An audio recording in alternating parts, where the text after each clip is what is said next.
Então, boa tarde a todos. É um prazer apresentar a professora Gisela. A professora Gisela é professora da FT, possui graduação em Ciências Biológicas pela Unicamp, mestrado em Genética e Biologia Molecular também pela Unicamp, doutorado em Genética e Biologia Molecular também pela Unicamp, e livre docência em Toxicologia pela USP. Ela realizou pós-doutorado no National Institute of Environmental Health Services e na Environmental Protection Agency dos Estados Unidos.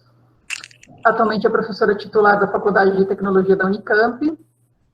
Trabalhou 22 anos na Companhia Ambiental do Estado de São Paulo. Foi presidente da Sociedade Brasileira de Mutagênese, Carcinogênese e Teratogênese Ambiental. É credenciada em diferentes cursos de pós-graduação da Unicamp e da USP. Membro do corpo editorial da Environmental Molecular Mutagenesis e membro do International Initiative on Water Quality. Tem experiência na área de toxicologia ambiental, atuando principalmente nas áreas de mutagênese ambiental, ecotoxicologia, toxicologia de corantes, agrotóxicos em água e toxicologia regulatória. Então, bom, mais coisas ela poderá falar. Vou passar a palavra para a professora Gisela. Obrigada, Gisela, por estar novamente conosco. Bom, gente, é um super prazer. Eu sei que esse curso aí vem sendo um sucesso, né? Todo mundo disputando uma vaga, e é muito gostoso, então, ter essa oportunidade, ainda mais com falar junto com tantos professores, com visões tão diferentes e complementares aqui. Então, eu agradeço muito, Gabriela, e os outros por organizar, né, essa disciplina. Muito bom, então vamos começar aí a falar um pouquinho sobre a água, né, que é a minha tarefa de hoje. Deixa eu colocar aqui o meu slide. Eu sempre penso que eu vou ter que fazer slides novos, porque tá tudo diferente, mas eu reciclo, mas não tenho tantas coisas novas. Engraçado, né? Os desafios que eu venho enfrentando, eles são antigos aqui no meu coração. Isso, às vezes, me deixa bem aflita, né? Mas, enfim, vou aí dividir com vocês um pouco da experiência que eu tenho, né? Olhando aí para a qualidade da água em São Paulo e no Brasil, e a minha especialidade é a parte química, né? Eu não falo da parte microbiológica, não que ela não seja importante, importantíssima, mas então o meu foco vai ser na contaminação química, né? Muito bom. Então, a primeira... também quero dizer que eu coordeno o Laboratório de Ecotoxicologia e Genotoxicidade, o LAEG, que vocês veem aqui no centro aqui do meu slide. O LAEG tem um site, né, da faculdade, o WordPress, LAEG, é só colocar LAEG Unicamp, e eu convido vocês a consultar o site, porque a gente tem várias informações interessantes, especialmente uma aba que se chama Ciência para Todos, onde a gente procura colocar lá vídeos, entrevistas e informações dos alunos, e então convido a todos para dar uma olhadinha no nosso site, tem em português e em inglês. Muito bem. Pensando na água. A água, apesar da gente olhar a água aí com muitos... a maioria olhar com os olhos da torneira, né? A gente fala em água, todo mundo imediatamente remete a água para consumo humano, água da nossa torneira, ou a água que está lá no rio, que talvez sirva para pescar, alguma coisa assim.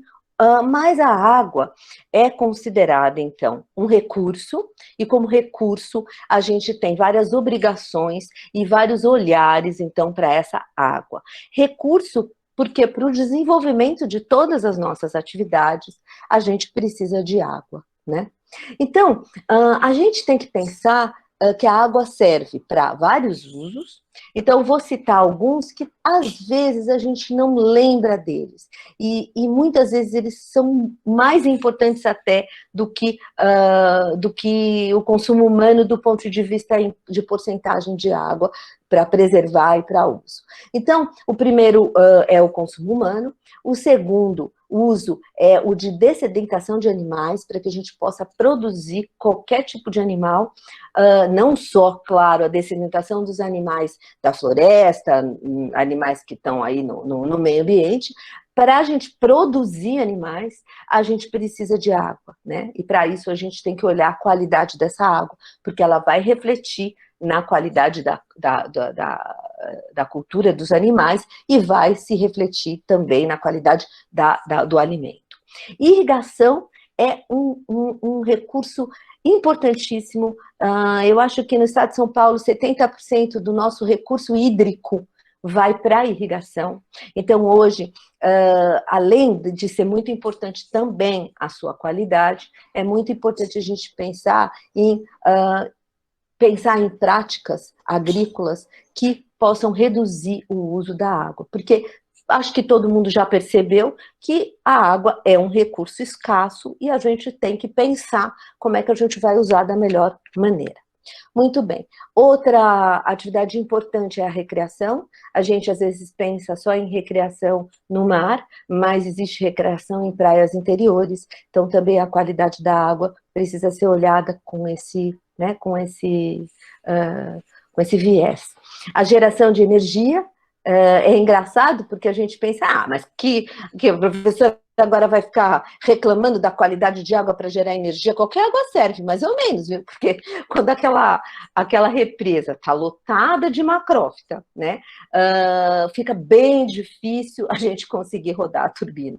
Né? Então, cheia de aqueles moluscos, né, invasores, a gente não consegue rodar a turbina. Então, muitas regiões já tiveram que parar a sua produção de energia devido à qualidade da água inadequada.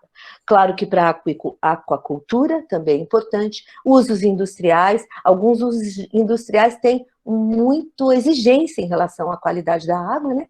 Vocês sabem até que para cerveja, para a gente fermentar aí a cerveja, não é qualquer água que a gente faz isso, para a fabricação de queijos, de diversas outras usos, a qualidade da água é bastante importante. E por último, que eu coloco aí em vermelhinho, porque ninguém lembra, e é muito difícil alguém lembrar, é o uso para preservação da vida aquática.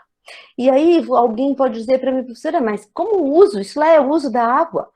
Como assim preservação da vida aquática? Bom, mesmo que as pessoas não concordem, né, muitas pessoas, me lembro às vezes, havia alguns engenheiros bem céticos, diziam assim, mas qual que é o problema que matou essa Daphne, esse serzinho tão pequenininho? Que é isso, vão botar uma indústria? Porque, bom, eu não sei se você concorda ou não, mas pela lei, nós temos vários dos nossos rios e represas e lagos que estão enquadrados em classes no qual a preservação da vida aquática é um dos usos e é uma prioridade. Então, se você tiver recurso hídrico enquadrado na classe 1 e 2, você precisa preservá-lo para todos esses usos que estão colocados aí na tela, né? E inclusive a preservação da vida aquática, tá bom?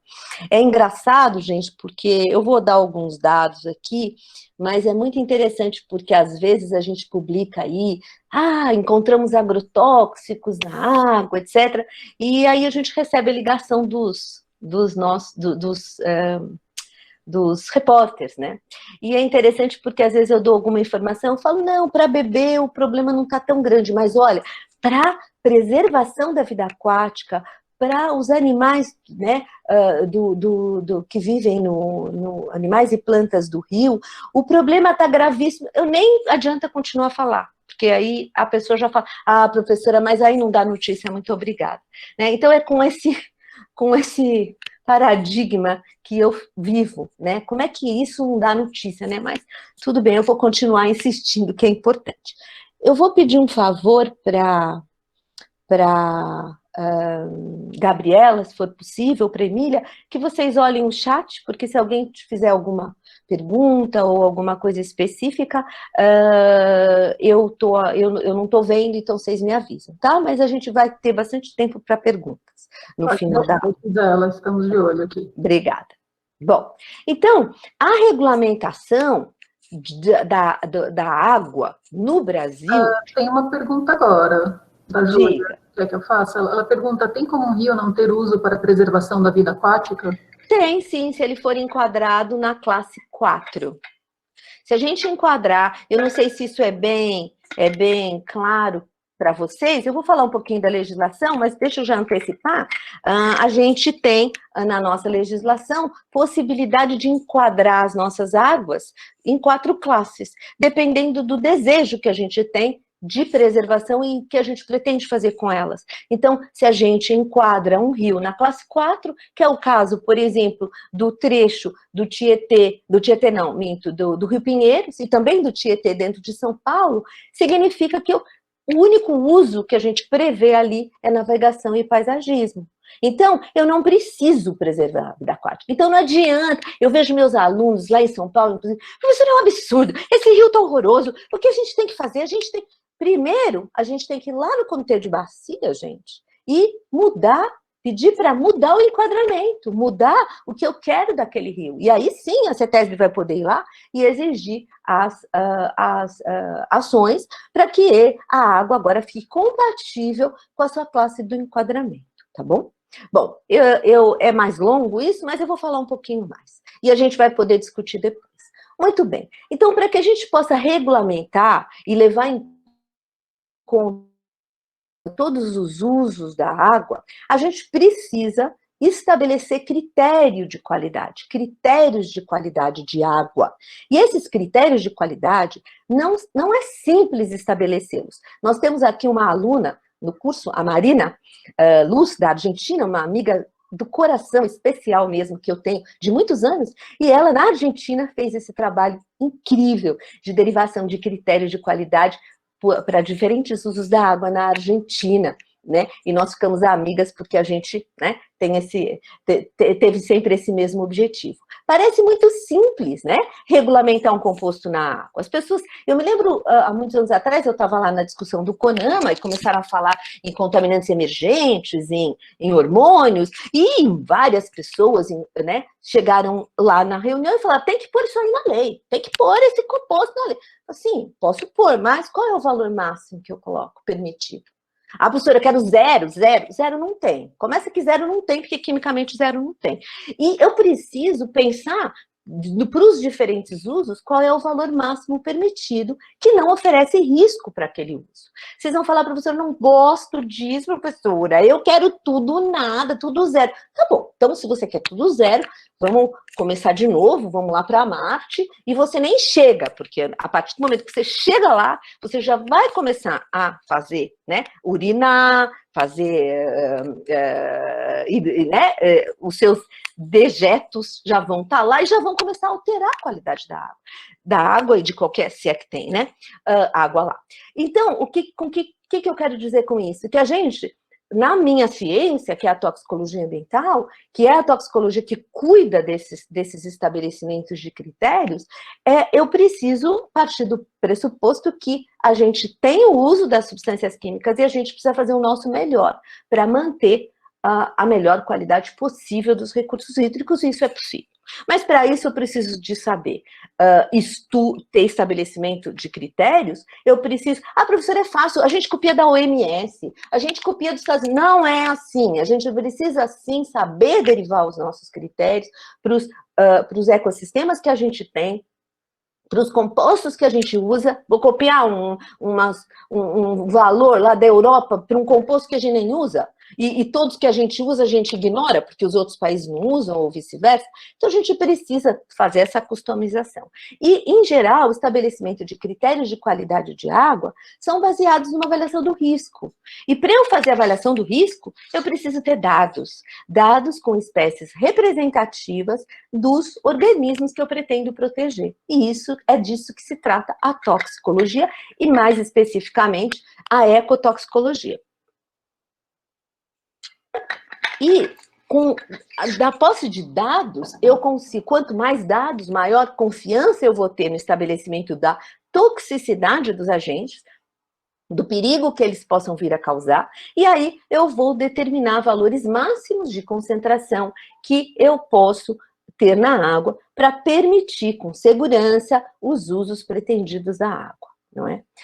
Eu posso também ter valores pragmáticos, por exemplo, a Europa, ela estabelece valores para pesticidas, todos os valores 0,1 microgramas por litro só para os agrotóxicos. Para os outros compostos, ela faz a avaliação do risco. Por que ela faz isso? Porque ela decidiu que ela não quer que tenha agrotóxico na água, mas é impossível ser zero, então ela usa ali um valor de 0,1 micrograma, que é, em geral, possível medir, mas se aquele composto for muito, muito tóxico, ela tem que, inclusive, usar valores mais baixos. Mas ela passa uma régua, né? E com isso, quando a gente passa essa régua, é perfeitamente possível fazer isso, mas a gente tem que combinar com o pessoal do tratamento, tem que combinar com o pessoal do saneamento, porque a gente vai ter um investimento gigantesco para conseguir chegar naqueles valores tão baixos, né? Então, o ideal seria sempre o mínimo ou nada. O ideal seria que a gente não usasse, né, muitas das substâncias químicas. Porém, isso que eu sempre brinco, a gente tem que combinar com o resto do pessoal. Então, é um par a par. Então, enquanto a gente vive nesse mundo, não é, a gente está lutando aí dentro da toxicologia para conseguir achar valores que sejam admissíveis, que sejam toleráveis para continuar com um pouco de conforto que a gente tem e também manter a qualidade da água. Muito bem. Como é que é o arcabouço legal no Brasil, né? Uma vez, aí eu fiquei tão brava, gente. Uma vez eu estava numa reunião de cientistas num congresso e alguém levantou e falou: o Brasil não tem lei nenhuma, aqui é uma bagunça, a gente tinha que ter uma lei igual nos Estados Unidos. Aí a professora Gisela ficou bem nervosa. Por quê? Porque lei, gente, eu juro para vocês, lei a gente tem. E não é uma lei bobinha, não. Tá? Eu sei porque participei dela, tive esse privilégio que a CETESB me deu, né? Eu sempre brinco que trabalhar na CETESB por 22 anos foi fazer 2 ou 3 faculdades extras, né? Eu reclamo, fico brava com a CETESB muitas vezes, mas eu tenho uma gratidão gigantesca da oportunidade que ela me deu de aprender tudo isso. Porque quando eu entrei na CETESB, gente, eu ganhei uma lei com uma tabela e falaram para mim assim, ó, agora a senhora olha aí, tá para cima, outra para baixo, pode ou não pode? Gente, não é assim, né? Tem um mundo por trás. E aí, o que a gente tem, então, na legislação brasileira? Nós temos uma legislação brasileira complexa, difícil de entender, né? E ela é muito intermitente. Então, tem hora que você tem um esforço enorme para atualizá-la, depois fica anos e anos ali esquecida, a gente não consegue, óbvio, né? Politicamente, a gente não tem espaço para isso, né? Eu aqui estou me preparando há anos para poder ter uma ação aí na CONAMA de águas superficiais, né? Quem me conhece sabe, estou aqui fazendo minha malinha para levar de novo lá para Brasília, mas tá difícil da gente ter essa oportunidade. Muito bem, então o que a gente tem de lei de água? A gente tem a Portaria Consolidada número 5, de potabilidade, que é exclusiva para água de consumo humano. Então, ela rege a nossa água de beber. Vocês vão falar, ó, professora, tá boa essa portaria, hein? 2017. Não se iludam. Essa portaria, na verdade, foi consolidada em 2017, mas ela nada mais é do que a portaria 2914 de 2011. Então, gente, nós estamos com, hoje, os valores vigentes são valores de 2011, né? Que a gente já brigou muito para mudar, mas precisa de melhorar ainda muito, né? Então, agora ela está em revisão, mas essa revisão tá, que vai, que não vai, vai, que não vai. Acho que já está em revisão, antes de eu ir para os Estados Unidos, 2017, eu acho que começou a revisão dessa portaria, e até hoje a gente ainda está revendo e fazendo consulta pública e não está avançando. Muito bem, essa é específica, é pelo uso, portaria, o uso de consumo humano, e ela é do Ministério da Saúde, tá certo? Muito bom. Depois nós temos um outro ministério que cuida da água, que seria o Ministério do Meio Ambiente, através do Conselho, do CONAMA, né? Conselho Nacional de Meio Ambiente, e aí nós temos as nossas famosas legislações para deixa eu ver se eu consigo pôr um apontador aqui. Isso. Então, aqui a CONAMA 357, que fala de águas superficiais e também de a sua parentezinha 430, que fala de lançamento de efluentes em águas superficiais. Nós temos uma legislação que eu garanto que se eu fizer uma enquete aí no site, duvido que tenha alguém que conheça, mas pode ser, né? Que é a CONAMA 396 de 2008, que foi feita logo após a revisão da CONAMA 357, que trata especificamente de águas subterrâneas. Nós temos também uma legislação de áreas contaminadas, que também tem critérios para a água, porque você pode declarar uma água contaminada com base em valores que oferecem risco à saúde, e pasmem, né? Quando a gente vai lá olhar esses valores, elas não conversam com essa portaria aqui do Ministério da Saúde. E você tem, hoje no Brasil, valores diferentes para o mesmo uso de consumo humano. Na área contaminada é um valor, e na portaria é outro valor, que é uma coisa completamente incoerente, né? Mas, em geral, esses dois poderes, esses dois ministérios se conversam muito pouco, inclusive quando eu digo assim, gente, mudou a portaria, nós vamos ter que mudar a CONAMA 357, a 396 e a 420. As pessoas falam, nossa, professora, como a senhora não entende, né? A CONAMA é CONAMA, professora, é Ministério do Meio Ambiente, tem nada a ver com o Ministério da Saúde. Como, gente? Lá na CONAMA 357 é usos múltiplos da água, e um dos usos é consumo humano. Então, como é que a gente não conversa? Mas não conversa, tá bom? Para sedimentos, a gente tem uma legislação que foi muito importante no passado, especialmente liderada pelo Grupo de São Paulo para organizar a dragagem do Porto de Santos, depois ela se espalhou pelo Brasil todo, é a CONAMA de dragagem. Então, 454 já de 2012, já é uma revisão de 2012. Como é que são essas leis? São processos em geral, né? Como é que elas são formadas? Processos complexos, em geral com parâmetros de outros países e sem consistência entre normas legais em alguns casos, né?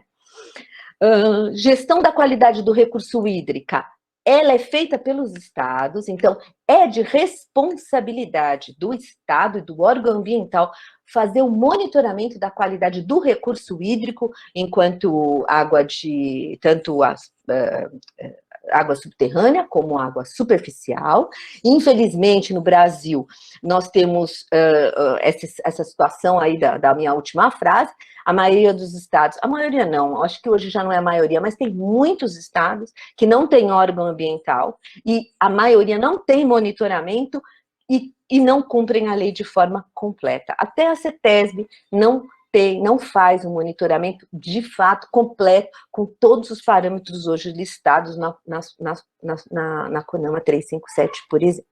Então, a gente tem muito por fazer, mas a gente tem uma ideia de recurso hídrico, de toda uma política de recursos hídricos, todo um arcabouço de gerar recursos para pesquisa nisso. Então, a CONAMA é apenas um dos instrumentos da Política Nacional de Recursos Hídricos e que é muito bem montada, é feito por múltiplos usos, só que não tem a implementação da forma correta. Então, o que eu vejo muito, até discuto muito com a minha filha, né? Minha filha trabalha na área de saúde mental e de políticas públicas, e a gente comenta muito que falta o meso, sabe? A gente é muito bom, e foi muito bom, em criar essas leis, fazer, o governo, ele tem essa visão muitas vezes, né? Especialmente os governos passados, criaram algumas arcabouços legais muito interessantes, só que na hora que a gente passa para as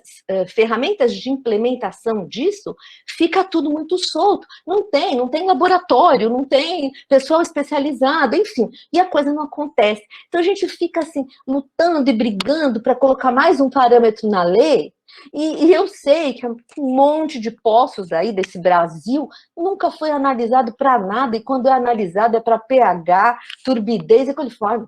sabe, não tá legal, entendeu? Não tá, a gente ainda não sabe se a gente está servindo água com metais acima dos critérios, né? É essa coisa que me deixa doida, porque a gente avança e a gente sempre quer avançar mais na questão legal e a gente não consegue realmente implementar aí na meso qualquer coisa, né?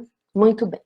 E quais são os desafios que são cada vez maiores para entender e avaliar a qualidade química da água, né? Antigamente, era muito engraçado, porque antigamente, quando você chegava num rio e fazia análise de metais, a resposta era assim, ó, não tem metais. O que era aquilo? Não se detectava metais. Claro, os métodos químicos, os limites de detecção dos métodos químicos eram em miligrama por litro. Então, você não vai achar, né? Hoje, já não é mais assim. A química, eu sempre brinco que a química é culpada de toda essa balbúrdia, né? Por quê? Porque a química cada vez é capaz mais de desenvolver métodos, os químicos, e os limites de detecção cada vez mais baixos. Então, coisas que a gente não sabia que estão na água, agora a gente sabe que estão. Então, as pessoas falam, esses contaminantes novos, que acharam agora... Novos nada, gente. A gente bebeu a vida inteira hormônio, desde que existe pílula anticoncepcional, a gente está bebendo etilenistradiol, né? Desde que todas as substâncias químicas começaram a ser utilizadas, a gente já está bebendo, mas a gente não sabia, porque a gente não analisava. Agora a gente começa. Então, por isso eu coloco esse slide, para lembrar vocês, olha, que dependendo dos métodos químicos, a gente vai conseguindo descer. Ó, eu estou falando em nanograma por litro, eu estou falando em parte por trilhão. Então, a gente tem aí tecnologias que detectam 1000, que seria uma micrograma, que já é super baixa, um ppb, né? Mas hoje a gente desce aí para tecnologias até de sub-ppt, né? Então, para picograma. Então, o que acontece? É possível detectar? É. Precisa? Não sei, depende do que eu vou fazer com essa informação, né? E o custo começa a ficar muito elevado. Então, não é trivial a gente ter no laboratório um cromatógrafo líquido massa-massa. Vai custar milhões. E não é só custar milhões, porque você pega e faz lá um laboratório lá no Acre. Mas como é que você vai dar manutenção, os técnicos, os insumos, todos os gases, manter essa qualidade, ter pessoal treinado. Então, nem que eu queira, hoje, a gente não consegue fazer essa mudança aí que a gente gostaria. Então, quando as pessoas começam a insistir muito comigo de querer descer muitos padrões, podemos, mas temos que fazer o pacote, viu? Porque se não fizer o pacote, vai ficar de mentirinha, né? De mentirinha. Muito bem. Então, na grande verdade, por conta da química, o que a gente começou a ver? Que, na verdade, os rios são uma sopa de substâncias químicas, as naturais e as substâncias químicas que a gente adiciona, que vem dos mais diferentes usos, não é? Então, eu vou falar primeiro um pouquinho de um assunto que todos se interessam muito, eu sei disso, né?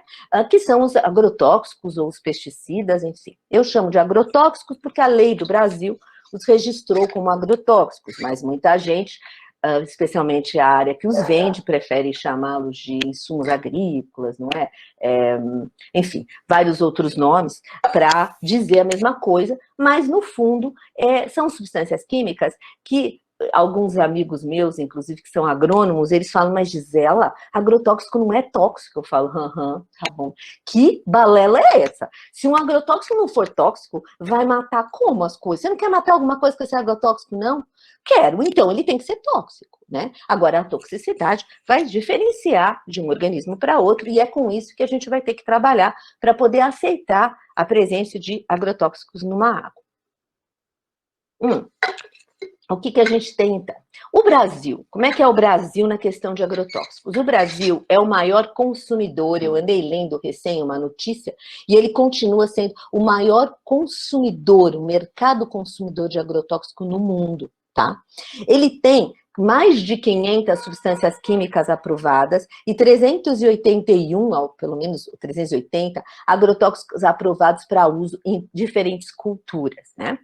Há uns anos atrás, em 2016, nós ficamos muito curiosos em saber qual é a qualidade da água do Brasil, não a água de beber, tá? Estou falando da água dos rios, represas, as águas superficiais, porque subterrânea faz-me rir, porque praticamente não tem nada, hoje tem alguma coisa, mas a gente ficou animado que a gente ia conseguir fazer aí uma revisão bibliográfica.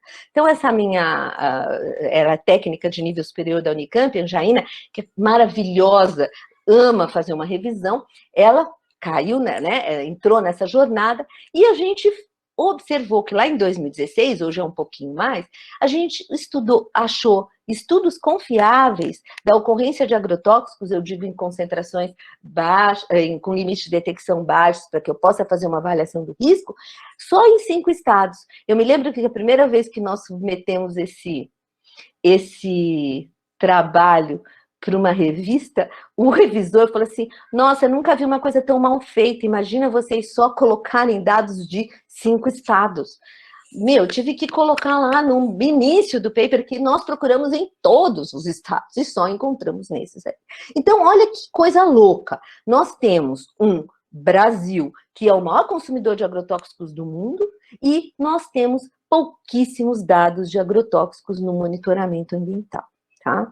Muito bem. Aqui tem um resuminho desses dados, né?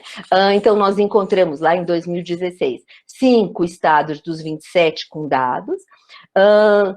Foram encontrados 43, foram analisados 43 compostos dos 381 que a gente tinha registrado na época. Então, ninguém procurou os outros 340, tá?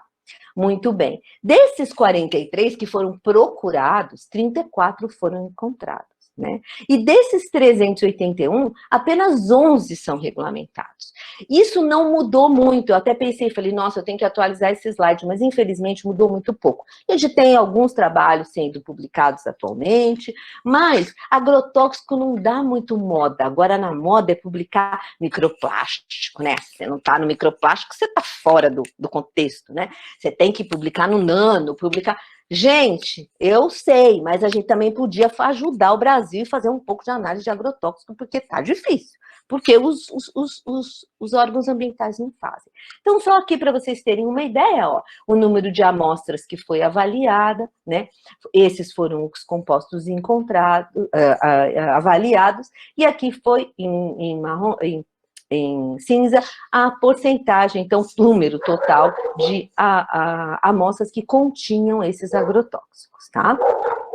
Aqui, o que a gente fez, então? A gente pegou essas concentrações que a gente encontrou, né, dessa turminha que está toda em cinza, nos diferentes rios, etc., que não eram muitos, e fez uma avaliação do risco. Então, eu vou mostrar para vocês, quando a gente faz a avaliação do risco para a vida aquática, ou seja, vamos ver se as concentrações desses compostos estão acima ou abaixo dos valores que protegem a vida aquática, considerando um rio de classe 1, classe 2, então, preservando a vida aquática no sentido amplo, né, através de testes crônicos, etc.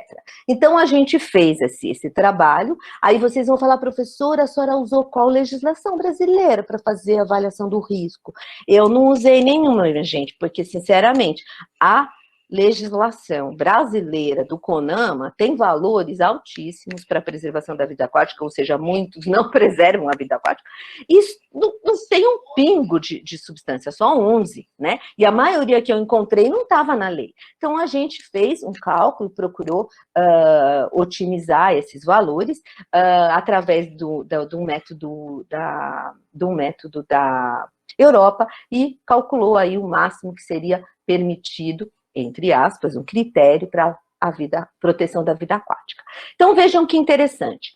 A gente faz a avaliação do risco de um jeito muito fácil. A gente pega aquele valor lá que protege a vida aquática e divide, né, pelo valor que a gente encontra no rio. Então, o que a gente observou? Para o grupo dos herbicidas, a maioria dos herbicidas, olha só, estavam em concentrações acima do risco, ou seja, a maioria que é o máximo e o mínimo encontrado, né? Não, desculpa, mínimo e o máximo, mínimo e o máximo. Então, vejam que para a maioria dos herbicidas, eles estão em concentrações acima daqueles que protegem a vida aquática. Os inseticidas, pior ainda, gente, aqui, ó, é log. Então, o que quer dizer esses valores aqui de etion, de fipronil, na verdade, isso aqui de fipronil? Quer dizer que valores chegaram a ser 1000 vezes maior do que aqueles que protegem a vida aquática. E aqui, a avaliação dos riscos para os fungicidas que foram avaliados. Lembrando, gente, que a gente tem muito mais agrotóxicos na água do que esses que a gente avaliou. Então, a situação, era isso que eu queria contar para a repórter, sabe? Eu queria muito falar, meu, tá horrível. Não se interessaram. Bom, muito bem. Fizemos mais recentemente, esse trabalho que saiu agora, em 2021, esse aluno, muito legal esse aluno, Rafael Caiaba, ele foi meu aluno lá na FT, e ele fez a minha matéria de toxicologia, e ele ficou muito indignado quando ele viu esses dados, que não tinha dados de agrotóxicos no Brasil, e ele pegou a malinha dele, e foi lá para o laboratório da professora Cassiana, aqui do IQ, e fez um trabalho aí de avaliação de agrotóxicos, então, no estado de São Paulo. Ele se interessou muito por agrotóxicos utilizados na cana-de-açúcar, então ele escolheu a região, uma região noroeste, assim, do estado, onde é a maior plantação de cana-de-açúcar do Brasil, né, eu acho que é 40, não sei quantos % da cana produzida no Brasil está concentrada ali, então ele foi e escolheu pontos estratégicos para fazer essa avaliação. E a gente analisou a maioria dos agrotóxicos utilizados na cana-de-açúcar, e como vocês podem ver, alguns agrotóxicos, alguns herbicidas estavam acima, oferecendo risco, inseticidas em geral sempre acima, inclusive nós observamos que os inseticidas, muitos não vinham só da cana-de-açúcar, alguns lugares que a gente analisou, a maior influência era do quê? Era do esgoto doméstico. E eu duvido que ninguém nunca usou na casa de vocês aqueles negocinho que parece uma injeçãozinha, né? Que tem fipronil, que tem para matar as formiguinhas, matar as baratinhas. Então, existe muito uso de agrotóxico hoje na área. Né? Então, a gente observa, né, essa quantidade maior de inseticidas na água. E quando a gente soma todos os riscos, porque é possível também eu somar todos esses valores, a gente vê, ó, que a somatória dos riscos está bem acima de 1, né? De 10 a 500. Então, a vida aquática não está sendo preservada em relação ao uso de agrotóxicos no Brasil, e alguma coisa a gente precisa fazer para melhorar, né? Muito bem. Com relação à água de consumo humano, e todo mundo quer saber, e aí eu tenho pouco a dizer. Por que eu tenho pouco a dizer? Porque para a água de consumo humano, apenas 19 agrotóxicos dos 381 são regulamentados no Brasil, tá certo? Então, a gente tem aí uma pequena amostra, tá? Tudo bem que eles vêm sendo escolhidos com base naqueles que têm mais chance de ir para a água, mas mesmo assim pode se melhorar muito, né? Outra coisa boa é que o Brasil, nesse caso, diferentemente dos órgãos ambientais lá do Brasil, que não conseguem fazer um monitoramento da qualidade da água, né, água superficial e subterrânea, o Brasil tem um belo de um programa. De novo, gente, a ideia é fantástica. A gente tem o Vigiágua, um sistema chamado Ciságua, que concentra todos os dados que são feitos de água de consumo humano no Brasil, que todas as concessionárias são obrigadas a entregar esses dados para o programa Vigiágua. E como é que são esses dados para os agrotóxicos? Gente, é muito ruim. Nossa, gente, é uma coisa de louco. A gente até publicou um trabalho, porque essa menina aqui, a Áurea Barbosa, ela foi minha aluna, ela, inclusive, era da Anvisa. E ela falou, professora, vamos ver como é que a população brasileira está exposta, qual é a exposição da população brasileira para agrotóxicos, já que a gente tem o vigiado. Mas, especificamente para o agrotóxico, os dados são praticamente todos incompletos. Tem erros, tem inconsistências, tem lugares que qualquer agrotóxico foi digitado número 1. Olha, tem cada coisa ali, tem cada valor errado que, se fosse verdade, uma cidade inteira já tinha morrido. E, então, não há como a gente usar esses dados. A gente não consegue, entendeu? Saber qual é a real exposição do brasileiro aos agrotóxicos usando o sistema Vigiaco.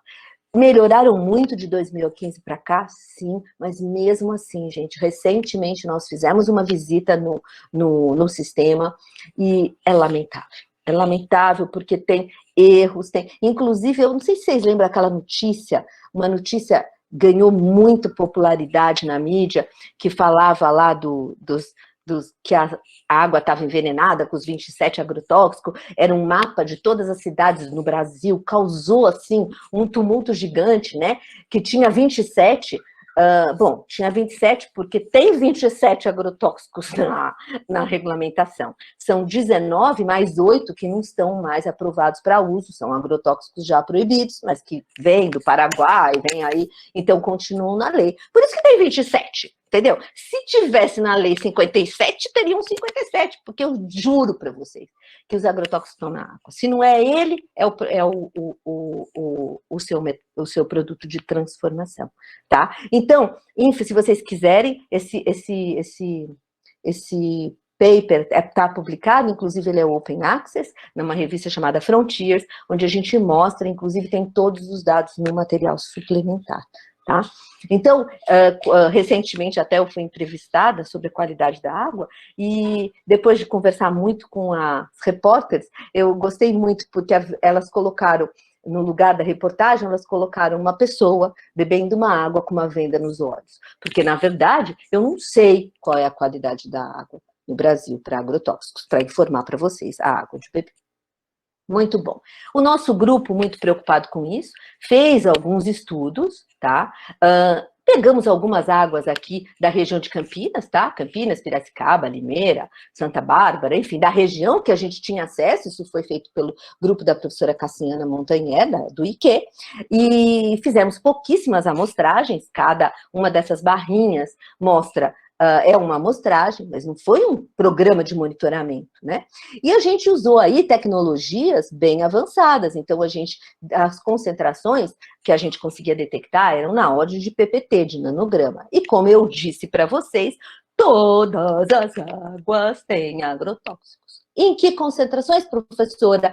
Concentrações de ppt, né? 1 nanograma, 10 nanograma, o máximo que a gente encontrou aqui foi de 100 nanogramas, que é 0,1 microgramas por litro. Então, estas águas, de acordo com a Europa, que regulamenta agrotóxicos com 0,1, todas elas seriam potáveis, né? Mesmo que eu somasse todos os valores, eu não chego no valor total da Europa, que é o 0,5. Isso, claro, gente, para o nosso pequeno estudo. Mas o que a gente está querendo mostrar aqui para vocês? Não é dizer se tem risco ou não tem risco, é dizer para vocês que todas as águas têm, sim, agrotóxicos. E não só agrotóxicos, já eu vou contar o que mais que a gente bebe todos os dias. Muito bem. Tudo isso tem paper para mostrar. Vocês querendo depois me mandem um e-mail ou para a Gabriela, que eu disponibilizo, mas se vocês forem lá no meu currículo Lattes, vocês vão achar todos eles. Muito bem.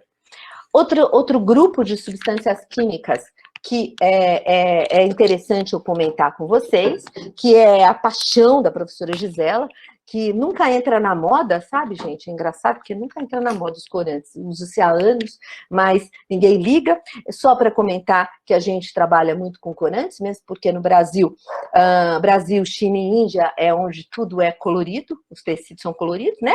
Os outros países recebem tudo prontinho, então eles ganham a roupa colorida e a gente fica com a água cheia de corante. Então, só para mostrar para vocês que a gente quis fazer a avaliação de risco desses corantes, tivemos que fazer todo o trabalho de obtenção de dados para a proteção da vida aquática, todo o trabalho de desenvolvimento de métodos para detectar corantes, e a gente trabalhou aí nessa região, acho que todo mundo conhece, né? A região têxtil de Americana, onde tem aí o nosso querido rio Piracicaba, né? E aqui, essa região têxtil, onde tem uma ETE, que desde que eu entrei na CETESB, já saí na CETESB, ela ainda está sendo reformada, então ela tem uma capacidade muito ruim de tratamento, e olha só, vocês conseguem até ver a pluma, né? E o que a gente observou aqui, ó, que os corantes, os poucos, inclusive, que a gente conseguiu avaliar, mas no caso desse corante vermelho, a maioria dos pontos, a gente encontrou valores acima daqueles que protegem a vida aquática. Muito bem. Hormônios, agora eu vou passar bem rapidinho, né? Todo mundo já sabe aí que os hormônios em água e principalmente em alimentos, etc., podem causar efeitos, né, de interferência endócrina, especialmente numa janela específica, que é a janela do bebezinho em desenvolvimento. Então, existe uma grande preocupação com esses compostos que mimetizam hormônios ou que são hormônios, né? Então, a gente monitorou essa região lá em Campinas desde 2007, quem é mais antigo lembra que saiu no jornal, e blá, blá, blá, e blá, blá, blá. E, enfim, naquela época era uma novidade. Eu lembro quando eu trabalhava na CETESB, quando eu ouvi falar a primeira vez que os peixes do rio Tâmisa estavam virando fêmeas. Falei, gente, inventam cada fake news, né? Mas, na verdade, era uma pura verdade. E aí a gente acabou fazendo esse projeto, o Wilson Jardim e eu desenvolvemos, então, essas metodologias, e a gente observou, então, que os hormônios estão presentes em todas as nossas águas superficiais e nas águas de consumo humano, que o esgoto doméstico agora é o grande vilão, então aí complicou, né? Porque era fácil a gente apontar, a culpa é do agrotóxico, a culpa é da indústria, não, agora a culpa é nossa mesmo, viu? É nós na fita aqui. Né? E o esgoto doméstico, que é o grande vilão, o tratamento convencional em geral não é capaz de remover, não tem muitos critérios de qualidade de água, hoje a gente já tem, e são baixíssimos, né? E a gente fez algumas tentativas, inclusive, de usar cafeína como um marcador de esgoto. Aqui eu vou mostrar para vocês, é um resumo desse trabalho, a gente inclusive fez um trabalho para a Unesco, e a gente mostrou então que nas águas de Campinas, o 17-beta-estradiol, a testosterona estavam em valores acima daqueles que hoje se sabe que seriam protetivos para a vida aquática. O 17-beta-estradiol, que é um hormônio, né, ele está mais de 1000 vezes acima do valor desejado para a água de consumo humano. Essa é a nossa situação atual, quer dizer, era naquela época. Risco à vida aquática? Divirtam-se, né? Fármacos e alguns agrotóxicos que nós colocamos aqui, mas fármacos em geral e inclusive os hormônios, veja aqui, ó, o 17-beta-estradiol, por risco para a vida aquática, as concentrações em água superficiais chegam acima de 100.000 vezes o que protege a vida aquática, tá? Então, a situação não é legal a vida não tá para peixe, né? Muito bem. Também fizemos alguns estudos em ratos, observamos também alguns efeitos em mamíferos, com amostras de água do Brasil, aqui de Campinas. Só para vocês terem uma ideia, a proposta de critério para o etinil-estradiol, ele é de 0,035 nanogramas por litro, tá? Então, é 35 picogramas. Cara, é muito complicado, né? A ponto desse paper, que eu gosto muito, que saiu na Nature, discutindo, inclusive, será que a melhor maneira da gente fazer o controle de natalidade é por pílulas anticoncepcionais? É uma boa pergunta. Muito bem. O que mais que a gente encontra na água? Moçada, é tudo. Você usou.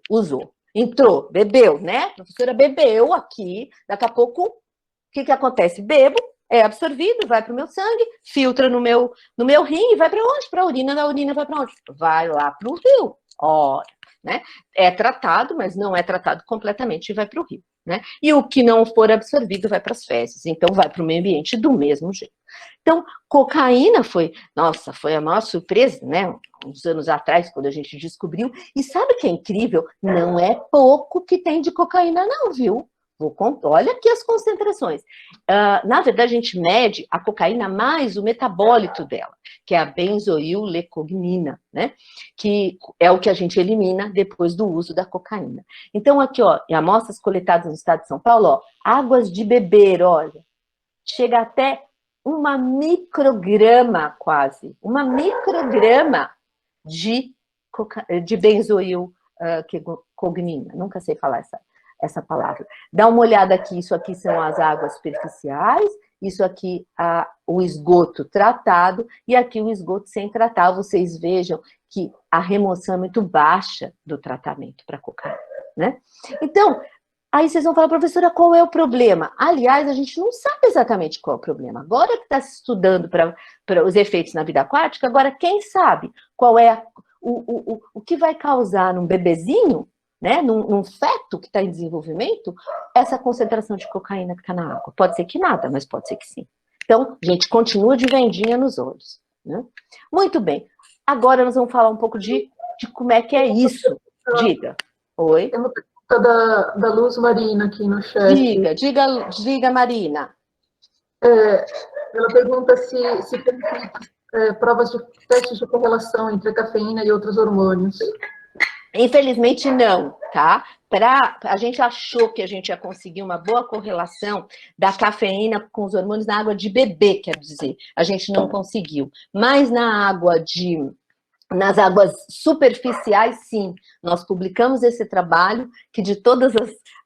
na verdade, não com os hormônios em si, mas nós observamos que quando a gente usava um teste biológico para a detecção da atividade estrogênica global de uma amostra, ele correlacionado muito bem com cafeína. Então, a gente pode hoje, sim, usar a cafeína como um indicador, mas, infelizmente, não na água tratada, tá? Porque a forma como o tratamento remove a cafeína é muito diferente do que ele remove os hormônios. Por isso, a gente não conseguiu essa correlação, eu acredito, tá? Muito bem. Mas, sim, cafeína pode ser usada como um bom indicador. Na verdade, é um indicador do ser humano, né? Onde tem cafeína é porque tem esgoto, tá? Claro que... Pergunta da Nicole, se tem limites para cocaína na água. Não temos limites. Não sabemos ainda. Isso é que lembra que eu falei no começo? A gente se depara com situações que a toxicologia não está preparada. O povo sai usando as coisas e não avisa a gente. Então, o que acontece? A gente não sabe ainda. Não temos limite. Talvez para a vida aquática já tenha alguns limites tentativos, com muita incerteza, mas para o ser humano, que eu saiba, não temos nada ainda. Né? O que eu acho, sabe, eu vou ser sincera com vocês, me incomoda, eu acho tão injusto, sabia? Porque outros usam cocaína, e eu, que não uso a cocaína, ou uma mãe que também não usa, tem que ficar bebendo a cocaína do outro, né? É um pouco estranho. Então, tem outras coisas que a gente vai precisar conversar sobre esse assunto, porque senão fica muito fácil. A culpa é da empresa de saneamento que não remove direito as coisas, mas, hello, vamos dar uma força, né? Porque é muito engraçado, né, gente? Aqui em Campinas é muito legal, porque aumenta a quantidade de metabólito de cocaína bem na sexta-feira, né? É gozado isso, né? Aqui na região, principalmente aqui na região de Barão Geraldo, sabe? Então fica aí a pergunta, né? O que acontece na quinta-feira à noite? Acontecia, né? Eu não sei como é que está o monitor. Olha que boa pergunta, né? Será que diminuiu a quantidade de cocaína com a universidade fechada? Uma super pergunta, né? Mais uma pergunta sobre esse tema aqui, Ana Maria. Quais produtos de uso doméstico eliminam testosterona e os outros 2 hormônios citados na água? Produtos que eliminam? Não conheço nenhum produto que elimina. Não, acho que quais produtos de uso doméstico eliminam, não. Quais produtos eliminados é que liberam, né, essas testosterona e outros 2 hormônios citados? Não, são o nosso próprio uso, né? São os medicamentos que a gente toma, que libera, né? Porque é o próprio medicamento, é a própria pílula anticoncepcional. Inclusive, a progesterona também é encontrada na água e é natural das mulheres, tá certo? Então, não é só um produto, mas o que libera são os medicamentos em geral. E a gente encontra diclofenaco, toda sorte de antidepressivos. Gente, é isso que eu falei para vocês. Pensem que é sempre via ser humano ou animais, né? Os animais são tratados com antibióticos e eles vão eliminar antibióticos e aparecer na água. O peixe é tratado com antibiótico e vai aparecer na água. Então, é por aí a eliminação, tá certo? Muito bem. E um monte de coisa, gente. Tem o fipronil, acho que eu não falei do fipronil, né? Eu vou falar, não resisto, porque eu não quero abusar do tempo, mas acho que eu ainda estou bem aqui no tempo. O fipronil, não é o fipronil nada, eu adoro falar do triclosan. Não sei se vocês já ouviram falar. Acho que alguém já viu no supermercado uma pasta dos 12 poderes? Né? É um monte de poder. E um dos poderes dessa pasta é o triclosan, que é um produto que é um bactericida, né? Sintético. Gente, pra lá, matar bactéria, não tem coisa melhor do que uma água e sabão. Mas as pessoas acham super legal, né? Sabe aquela coisa, o Pompom com Protex protege o nenê, aquela coisa né, que a gente ganhou isso de brinde, né, da nossa cultura, daquele medo de pegar bactérias, etc. E a gente abusa desse tipo de substâncias químicas. E o triclosan é um composto totalmente desnecessário. Não é para pôr triclosan no sabonete e muito menos na pasta de dente. Entendeu? Mas o que acontece? Esse composto, ele não causa, mas professora, qual é o problema? Não causa nada para o ser humano, a gente usa, está numa concentração super segura. Hello, concordo, mas se vocês soubessem o que ele faz numa pobre de uma Daphne, num pobre de um animal, de um organismo aquático, né? Então, o triclosan é muito tóxico. Os valores de proteção da vida aquática são baixíssimos. E o que é mais engraçado, sabe o que eles descobriram? Que o triclosan lançado no meio ambiente, com a radiação solar, ele se transforma num tipo de dioxina, que é um composto, não a dioxina mais potente, mas um tipo de dioxina que fica para sempre e vai acumulando nos organismos. Então, olha que louco, né? Você fica usando os 12 poderes e depois você come o peixe com a dioxina que veio dos seus 12 poderes. Então, o que eu quero dizer é que nós temos responsabilidade sim, né? Muito bem. Mas a nossa tendência é sempre culpar alguém, né? Não que esses alguém não tenham culpa, mas vamos ser corresponsáveis também. Qual foi, então, voltando aqui, quando a gente começou a falar disso aqui no Brasil, dos emergentes, blá, blá, blá, a primeira reação dos órgãos de saneamento e os órgãos de controle foi essa que eu estou mostrando para vocês aí, ó, cara. Não vem, tá? Porque nós estamos agora melhorando aqui, já estamos pondo oxigênio dissolvido na água, e agora a senhora vem com todos esses problemas?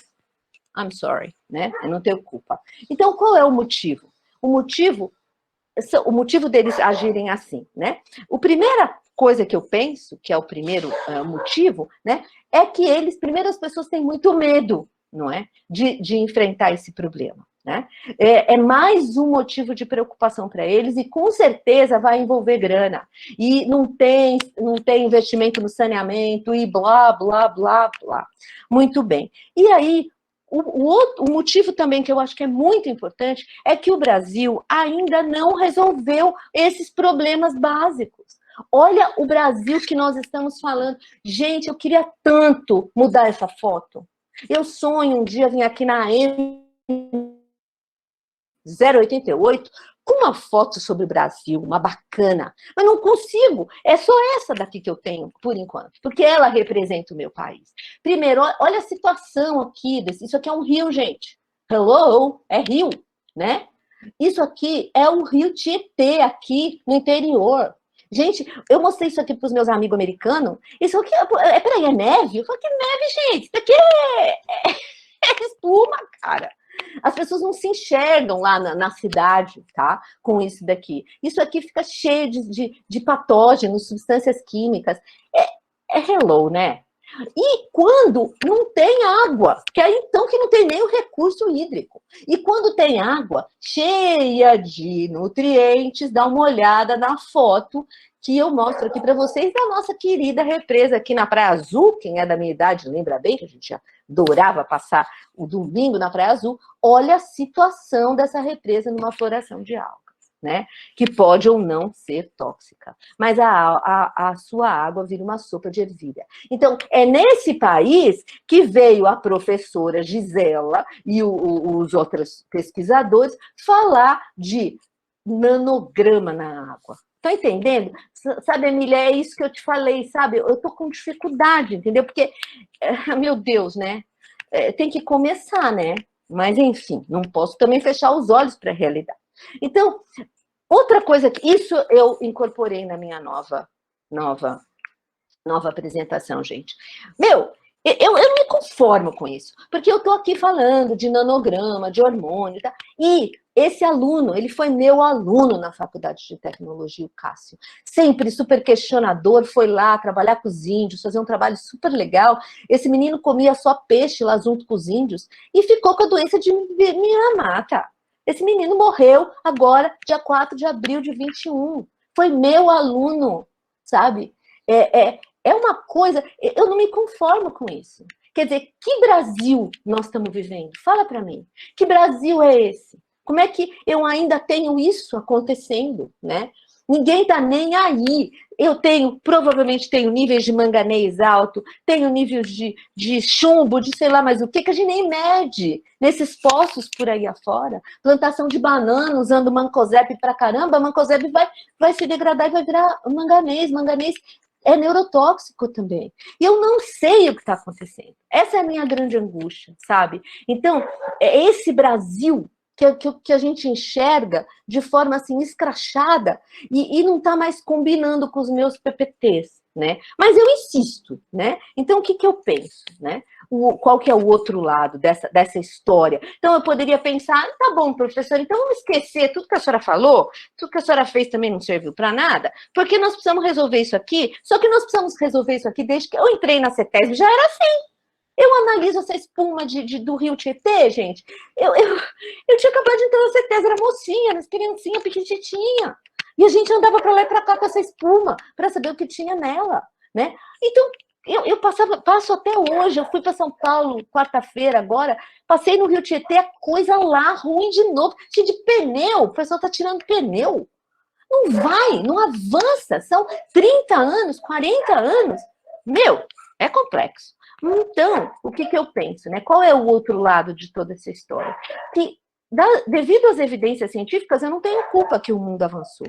Os contaminantes emergentes entraram na agência do saneamento. E eles já nem são mais emergentes, viu, gente? Porque eu até fico brava quando meus alunos falam, contaminante emergente. Gente, contaminante já não é nem mais emergente. A gente já está careca de saber. Nós estamos falando aqui de 2007, 2010, né? Agora são outros emergentes que vêm, e agora é um microplástico, e não sei mais o que, não sei mais o que. Bom, enfim, será que ninguém percebeu que não precisa ficar procurando na água, porque vai encontrar. Se você usa, você vai encontrar, né? Então, o que eu acho que é o desafio dos países em desenvolvimento? O desafio é muito maior do que nos países que já resolveram aqueles problemas anteriores e agora estão resolvendo esses, porque a Europa está resolvendo. Eu participei de um projeto europeu, o projeto Solutions. Foi tão duro ter participado, foi maravilhoso, foram 5 anos de projeto, né? Eu participei, era um projeto da Comunidade Europeia e o Brasil, eu era uma brasileira participando, e eu vi como as coisas são feitas, realmente dá para fazer, dá para melhorar muito, gente. Era um projeto onde estava todo mundo junto, sabe, até saliva. Era a empresa de saneamento, era o governo, todo mundo fazendo seu papel, né? Todo mundo puxando a sardinha para o seu lado, mas todo mundo sentado numa mesa tentando achar algum caminho e encontrando caminhos, né? Então, o que eu acho que está acontecendo hoje? E vai acontecer mais para frente, porque em algum momento a situação não pode continuar piorando. Sei lá, né?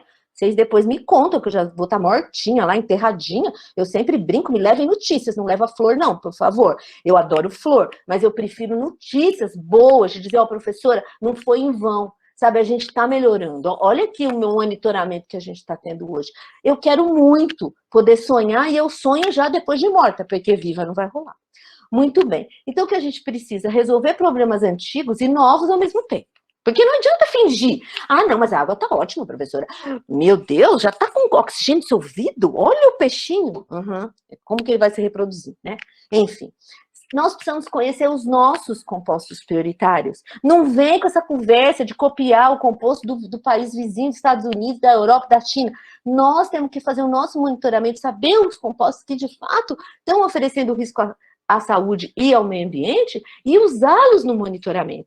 Professora, será que vai ter, então, o quê? 1000 compostos? Não, a gente faz primeiro um levantamento dos compostos que tem, né, que seria o papel do monitoramento ambiental, mas hoje, no Brasil, você só monitora o que está na lei. Então, como é que a gente vai achar o novo, gente? Como que eu vou saber que composto que eu tenho que pôr na lei se eu só faço aquilo que já está na lei, que eu copiei de outro país? Não rola. Então, a gente precisa fazer essa procura. Nossos grupos de pesquisa e vários pesquisadores no Brasil hoje já fazem isso. A gente detecta os compostos, calcula os critérios, verifica qual é o tamanho do risco, e para aqueles que o risco está ocorrendo, ou os riscos são próximos de 1, a gente coloca na lei para monitorar. Muito bem. Precisamos também ter dados de toxicidade para muitas substâncias químicas, às vezes com espécies relevantes, né? Precisamos contribuir com a literatura, isso vários laboratórios brasileiros vêm fazendo, inclusive o meu próprio laboratório, a gente vem publicando, por exemplo, para corantes, acho que o nosso laboratório é o pioneiro no mundo, publicando toxicidade de corantes. Precisamos aí derivar os critérios de qualidade da água para todos os usos, não só para o consumo humano, mas para a proteção da vida aquática, dessedentação de animais.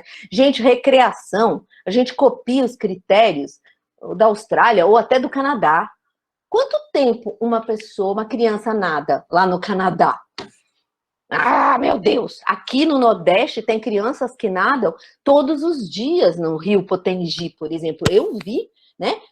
Quando vão na escola, quando não vão, ficam o dia inteiro ali na água. Então, a quantidade de substância química que entra dentro delas é muito maior do que num país temperado. Então, a gente tem que olhar para tudo isso para derivar critérios de qualidade de água adequados, né?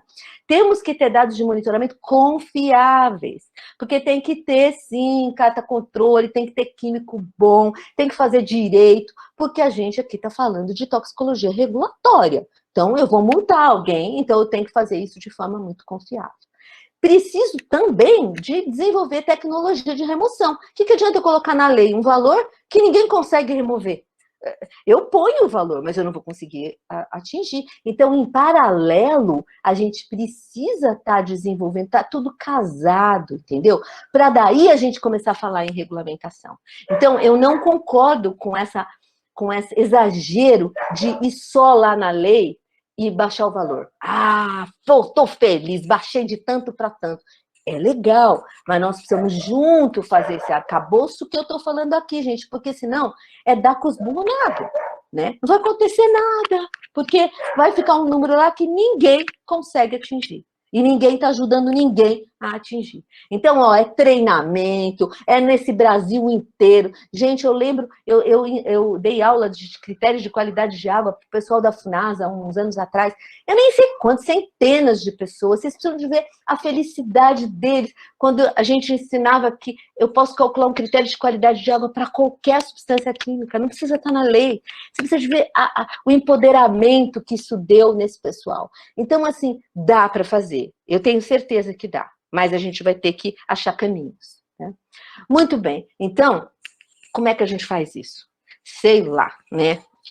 Eu acho que tinha que juntar todo mundo com o mesmo objetivo, né? A academia, a gente tem que abrir mão um pouco, publicar na Nature, na Science, é legal, é super legal, eu adoro, sabe? Claro, gostaria muito, mas a gente também tem que fazer um pouco de política pública nos nossos laboratórios, né? Por isso a gente tenta fazer as duas coisas para manter a FAPESP feliz, mas a gente tem que cumprir o nosso papel, né? E de cidadão, inclusive, né? A gente tem que conversar com as agências de controle, com o saneamento, que são empresas muito separadas, não querem olhar para o problema, porque já tem problema suficiente, as ONGs, o Ministério Público, a gente tem que ter objetivos comuns. Não adianta um ficar jogando pedra no outro. Não resolve. O Ministério Público vai lá, denuncia, bababá, mas não acontece nada, porque o MESO não está organizado. Quando o MESO estiver organizado, aí a gente pode fazer o que a gente achar por bem nessas pontas, mas no momento a gente tem que se organizar para, de fato, monitorar essa água, olhar com carinho essa água e parar de jogar coisa que não precisa na água, né? Aí eu tô com o Krenak aí, gostei demais da entrevista dele, eu achei muito bonito no final que ele disse que a gente pode ir lá usar o ayahuasca como quiser, mas a gente não sabe conversar com as árvores, não é? Então, é isso, a gente tem que olhar para um rio e enxergar naquele rio a vida aquática, né? Vida que está ali, tudo que aquele rio nos provê, não só ficar aí falando de regulamentação, de critérios e de valores máximos, mas olhar para o meio ambiente como parceiro, né? Mas será que a gente está na direção certa, né? Eu me lembro que nas Olimpíadas do Rio de Janeiro, estava todo mundo se organizando. Dá uma olhada, gente, dá uma olhada na situação dos nossos rios. Eu não sei se vocês sabem, eu não sabia disso. Diz que todo rio tem um sofá. Todo rio tem o seu sofá de estimação. As pessoas usam o rio para jogar resíduo sólido. É pneu, é sofá, é boneca, banquinho. E a professora falando dos PPTs, dos nanoplásticos, dos nano não sei o quê. Então, nós vamos ter que combinar, né? Muito bom. Tem alguma esperança? Olha, eu vou ser sincera, tá difícil. Mas eu só sei fazer isso, né, gente? Eu só sei ter esperança, porque ser uma pessoa que trabalha na área ambiental hoje tem que ser uma pessoa que tem esperança, né? Então, no que eu acredito? Eu acredito nos jovens, não tem jeito. Eu acho que os velhos, a Emília partilha da minha opinião, já conversamos sobre isso. Nossa geração não conseguiu, não deu legal, deu errado, tá? Deu ruim, né? Mas eu confio nos jovens, confio e trabalho em prol dessa não é conscientização, não, tá? É pensar que as crianças, que tal a gente mostrar para elas e fazê-las apreciar o meio ambiente? É isso que a gente tem, que eu tento, de bem pequenininho. Eu tenho uma filha que é escritora, e a gente publicou 2 livros, infelizmente está muito difícil, ela precisa pôr comidinha na casa lá, está difícil de escrever livro, mas a gente ainda tem planos, e a gente tem 2 livros infantis, né? Um sobre a luz da lula, que fala aí, que é para uma criança pequena, o livro Brilha no Escuro, fala sobre a simbiose de uma lula com as bactérias luminescentes que vivem no mar, e no final, o nosso livro, o pessoal reclama que é um pouco tristinho, mas aí vem a poluição e as luzezinhas todas se apagam, né? As nossas bactérias morrendo aí. E então, é para dar essa sensação, né? Mudar a cultura das crianças, para elas começarem a ver como o meio ambiente é legal, né? Será que não é legal a gente olhar para ele? E um outro livro que a gente fez também foi sobre toxicologia, falando um pouco de que tudo depende, porque se a gente começar a achar que tudo tem que ser 0 e a gente descobrir que não vai ter 0, a gente não tem mais como agir, né? Então é possível sim a gente ter um pouquinho de conforto e ter um pouquinho de e preservar a qualidade ambiental, né? Respeitando as concentrações seguras, respeitando a capacidade dos rios de depurarem as substâncias químicas. Não sei se vocês, eu mandei para a Gabriela o link de uma entrevista que eu dei, que eu falo muito isso, né? Como é que é hoje, que antigamente a gente contava com a autodepuração, mas hoje é tanta gente e pouco rio, então não está rolando também a autodepuração, né? Então eu acho que é por aí. A gente vai ter que usar todos os nossos mecanismos para, quem sabe, essa nova geração experimente fazer diferente, né? Eu quero agradecer a todas as agências que confiam na gente, né? A nossa faculdade, o Instituto de Química, de Biologia, a USP, o Oriente, tudo quanto é canto, e a FAPESP, que nos tem sempre, não tem nos abandonado lá, nos deixando nossos laboratórios funcionando, a CETESB, onde eu aprendi muito e tenho uma gratidão gigantesca, a CAPES e o CNPq, né? E era isso, então eu agradeço muitíssimo a oportunidade de estar aqui. Deixa eu ver quanto tempo falei. Ai, que bom, sobrou tempo para vocês fazerem perguntas, e aí está o site do meu laboratório. Gostaria muito que vocês dessem uma olhadinha lá. Meus alunos agora vão lançar a página de Instagram e não sei mais o que, estão todos animados aí fazendo um trabalho de divulgação. E então, espero que vocês gostem do nosso site e utilizem para o trabalho de vocês. Aqui está meu e-mail, giselaU@ft-unicamp. Vocês podem até omitir hoje o FT, que agora a gente atende aí no giselaU@unicamp.br também. Me mandem e-mail. Se eu não responder um e-mail de vocês, é porque eu não recebi. Eu sempre respondo, nem que seja falar, depois eu falo com vocês.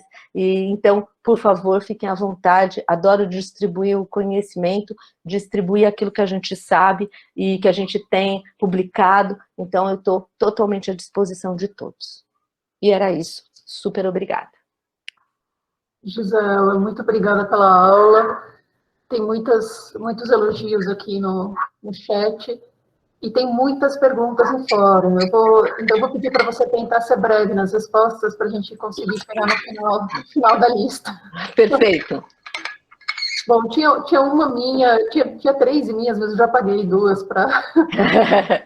Mas eu vou só fazer uma primeira, que era a que você falou, dessa questão do Ministério da Saúde e do CONAMA não conversarem, que eu acho super complicado. Existe alguma coisa que se possa fazer em relação a isso? Não sei, eu acho que publicar as incoerências é importante, né? Demonstrar as incoerências, tá certo? Eu tenho vários alunos fazendo isso e mostrar o que está errado para a gente tentar consertar, né? Colocar na mídia, eu acho que é importante. Tá. Tem uma pergunta do Frederico Salme. Em relação à contaminação da água por agrotóxicos, você disse que precisamos fazer alguma coisa. Partindo da premissa que a indústria do agronegócio, não só no Brasil, é um ator dominante, principalmente politicamente, então, na sua opinião, quais ações pragmáticas podemos realizar no Brasil? Eu acho o seguinte, eu sou partidária da agrofloresta, de outros meios para a produção de alimentos. A gente já sabe que essa produção de alimentos de monocultura já era, não só do ponto de vista de contaminação, mas do ponto de vista, até, pelo que eu leio, né, até do ponto de vista de produtividade. Existem outras maneiras, existem tecnologias muito legais, por exemplo, controle biológico. O Brasil é gigante em controle biológico, as empresas de agrotóxicos já compraram quase todas, inclusive as nacionais, e existe a possibilidade do RNA de interferência nas plantas, é uma tecnologia avançada e bem interessante, mas existe também a possibilidade de a gente mudar nosso modelo agrícola. Eu acredito que a gente tem que fazer tudo, porque não dá para do dia para a noite a gente virar completamente, não vamos conseguir, mas a gente tem que avançar com esse objetivo, né, de fazer essa agricultura sustentável e também investir muito nessas outras tecnologias muito menos agressivas e que podem reverter um pouco a nossa situação. E também o treinamento dos agricultores, porque se eles utilizarem adequadamente, a gente vai ter menos agrotóxicos também. Mas você sabe como é, o pessoal bota mais um pouco, enfim, é tudo muito descontrolado. Então vejam que o meso está aí outra vez. No pequeno, gente, não é lá no grande. Não adianta ir para Brasília e pedir uma mudança. A gente fazer a mudança aqui também, porque não combina, entendeu? Então, eu acho que é isso. Todos os atores precisam agir, né? A agricultura, a irrigação, economizar água e economizar coisa, sabe? Tudo, economizar tudo, mas não dá para proibir tudo, né? Então, usar com parcimônia. Acho que vai nessa direção a pergunta da Camila Vitória, que diz, no caso dos hormônios, como ter ação efetiva, considerando que a população não vai para nenhum lugar? Existem métodos de limpeza ou é um problema sem solução? Não, existem métodos de limpeza. É possível, sim, o método de limpeza no esgoto e o método de limpeza na água de beber. Isso aqui, por exemplo, remove... Tá? Isso aqui é uma membrana. É fantástico. O Campina já usa, a ETE, várias ETEs, inclusive Capivari 2. Isso aqui é uma membrana de ultrafiltração, né? Onde aqui tem um buraquinho e aqui tem poros de tipo, acho que são 40 ou 20 nanômetros. Então, até os vírus são retidos. E essas substâncias químicas, como elas ficam aderidas ao material particulado e às substâncias orgânicas da água, elas acabam retidas. Você coloca isso numa estação de tratamento de esgoto. São várias dessas membranas, a água passa aqui por dentro, não dá para vocês verem o buraquinho, e ela é filtrada. Então, a gente tem tecnologia, tá? Tem. Lá no esgoto, para não ir para o rio, né? Porque a gente não adianta só pensar na água de beber. E depois usar também na água de beber. Mas custa caro. Custa caro, é uma tecnologia muito avançada. E elas, às vezes, podem furar o furinho, né? Então, existem várias... E o que a gente precisa? Tecnologia brasileira para fazer isso aqui. Desenvolvimento de nanomateriais, esse povo da física aí, maravilhoso. Bora fazer essas coisas para a gente aplicar no nosso país. Porque não vai ser agora que a gente vai eliminar tudo isso, não é mesmo? Então, existe solução, existe, mas a gente vai precisar de dinheiro, de tecnologia, de vontade política, né? Campinas está super avançado. Aqui em Barão Geraldo, passem aí, eu tenho uma hora de orgulho, eu passo por ali, eu fico, ai, que bom. Ali, aqui na Dom Pedro, né, perto ali, antes do Ceasa, do lado do Ceasa, depois do Ceasa, se a gente estiver indo para lá, né, para o interior, vocês vão ver ali à direita, já está fazendo a ETE de Barão Geraldo, tudo com membrana. Não é realidade, né? Mas pensa no Brasil. Aí eu fico com vontade de dar uma choradinha, né? Porque o povo está bebendo água de poço que não sabe nem o que tem lá, né? Então, até dói, né, a gente falar da membrana. Mas eu ando com isso aqui na bolsa, né? E existem algumas empresas que vendem, hoje está cada vez, a Europa usa isso, é mó barato, parece um monte de franja, parece uma cortina, imagina uma cortina enorme de filtros de ultrafiltração, tá bom? Então tem esperança, sim. Diga lá. Pergunta do Dênio Pimenta. Professora Gisela, como a água potável está sendo classificada, em geral, em nível de qualidade de pureza no país?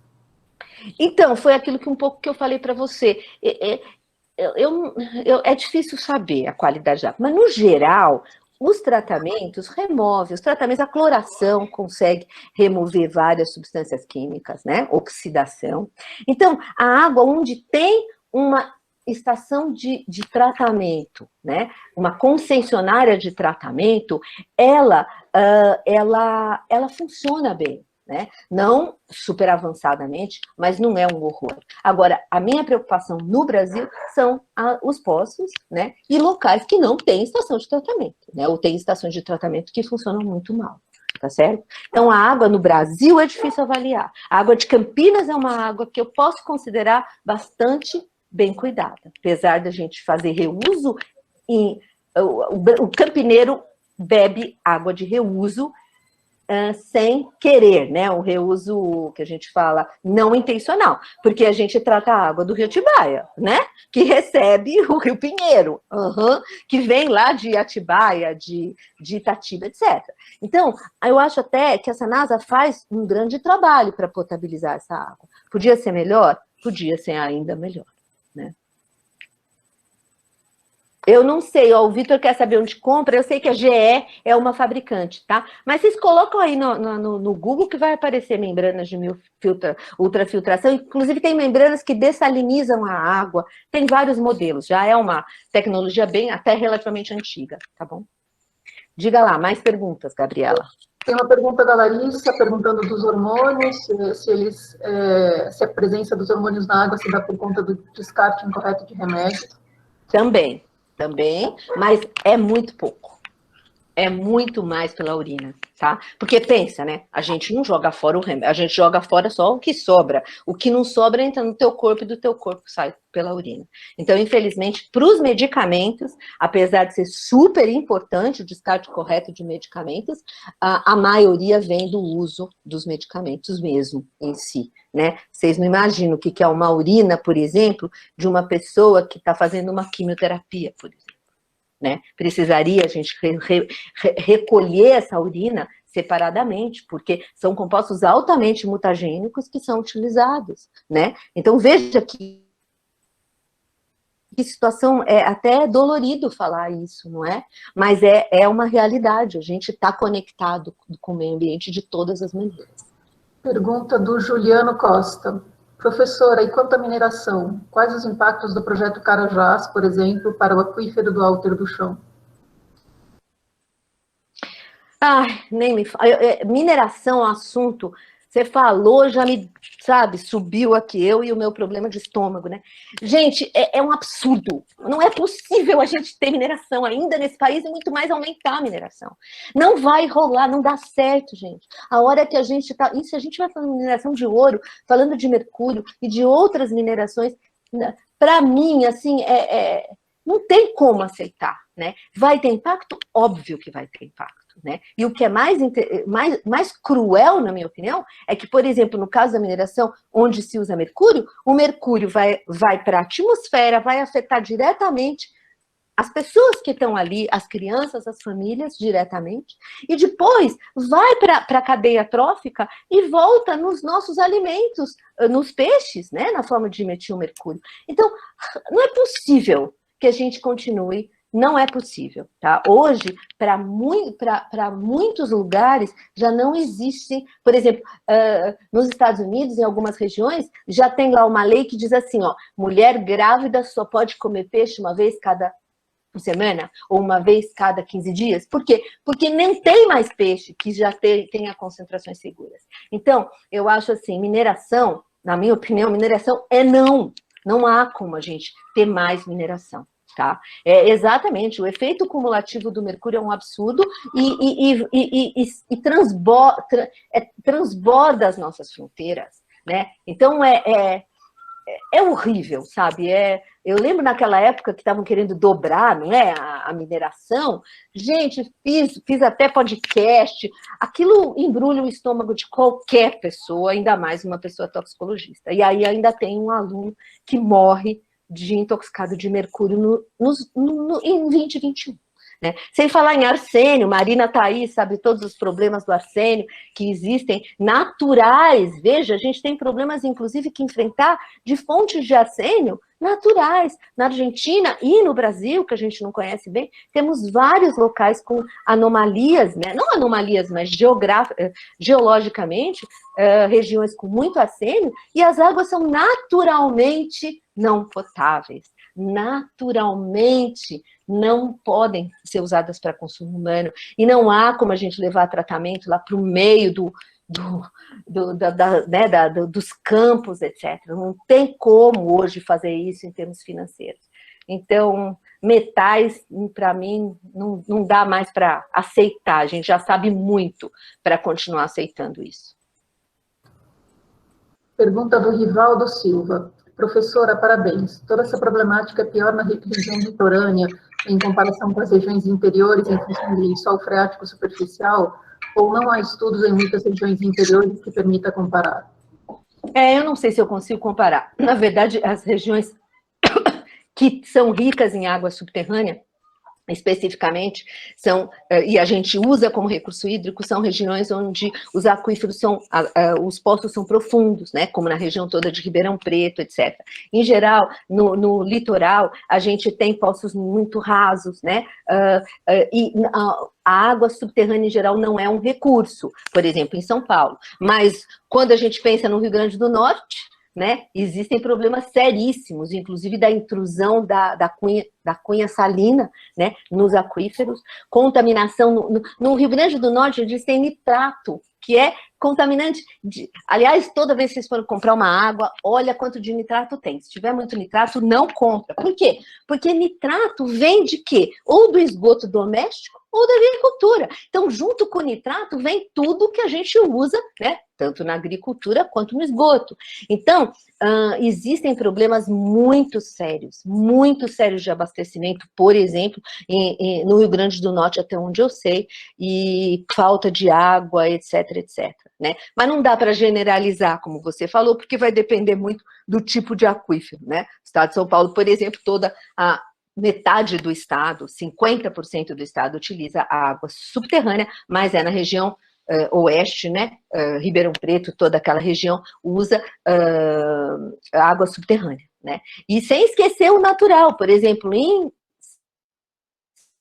São José do Rio Preto, existe uma contaminação natural de cromo 6 na água, né, que é cancerígeno. Então, vários problemas têm que ser enfrentados em relação a isso, e às vezes... outra coisa, essa coisa da água subterrânea e da água superficial, eu achava que uma coisa não tinha nada a ver com a outra, mas no fundo, gente, a água subterrânea é a água superficial de amanhã, né? Então, quando a gente vai lá nas nascentes, gente, a gente pega uma nascente, aqui no estado de São Paulo, analisa a nascente, sabe nascente bonitinha que a gente aprendeu, aquela coisinha que sai da rocha, que fofura, transparente, já tem atrazina. O poço de 500 metros já tem atrazina. Não que a atrazina seja tão tóxica, só que a atrazina é um horror, ela não desaparece, ela fica no meio ambiente aqui para sempre, né? E isso é um problema muito grave. Então, a água já nasce contaminada. Então, no fundo, gente, quando a gente usa muito água subterrânea, né? Por exemplo, aqui na represa, em represas próximas, você puxa muita água subterrânea, baixa o nível da represa, está tudo conectado, né? Então, não dá para tratá-las de forma independente. Emília, você quer comentar isso ou eu posso continuar com as perguntas e depois você pergunta? Posso fazer depois, Davi. É seu critério. Tá, eu vou continuar porque tem bastante coisa ainda. Então vai, tem uma pergunta da Mara Pires, que é o combate à poluição do Vale da Morte em Cubatão, suas matas e rios operada há décadas atrás, trouxe alguma lição do que pode ser feito em larga escala e mesmo novamente em Cubatão? Trouxe. Eu acho que Cubatão, apesar de tudo, Cubatão é um exemplo de melhoria de qualidade ambiental. Realmente, eu trabalhei lá, eu sei o quanto a gente sofreu para melhorar aquilo, então é possível. Veja, é possível não só em Cubatão, como em quantas áreas internacionais. Quantos rios mortos se tornaram rios de qualidade bem razoável. Então, eu acho que sim, Cubatão é um exemplo que a vontade... Só que Cubatão tinha o meso, sabia? Cubatão tinha os grandes projetos, as grandes ideias, mas tinha o meso, tinha uma CETESB articulada com as empresas que forneciam serviços, com as próprias empresas do lugar. Então, eu participei disso e era muito, muito legal. A gente vê, é uma briga, é um jogo de braço, mas é possível. A própria dragagem do Porto de Santos, gente, o que a gente desenvolveu a lei baseada nas melhorias e nas exigências, porque antigamente dragava, se o porto, aquele sedimento todo contaminado,